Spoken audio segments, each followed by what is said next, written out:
नमस्कार, मी डॉक्टर वंदना आरग, कला वाणिज्य विज्ञान महाविद्यालय सोनई येथे शारीरिक शिक्षण संचालक या पदावर कार्यरत आहे. आज मी मायक्रो टीचिंगसाठी योगाचे प्रकार हा विषय निवडलेला आहे.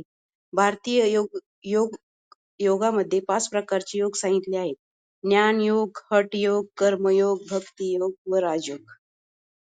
ज्ञान योगात आत्मज्ञान कसे प्राप्त करावे हे सांगितले आहे. तसेच हठ योगात आसन आणि कुंडलिनी जागृतीविषयी माहिती दिलेली आहे. कर्मयोग करतांनी कामात कुशलता आणणे म्हणजे कर्मयोग आहे. भक्ती योग म्हणजे भजन करणे, प्रार्थना करणे. राजयोग चित्तावरील वृत्तीवर नियंत्रण ठेवणे हाच योग आहे. योग चित्त वृत्ती निरोध. त्यानंतर योगाचे 8 अंग आहेत. यमामध्ये काय सांगितलेलं आहे?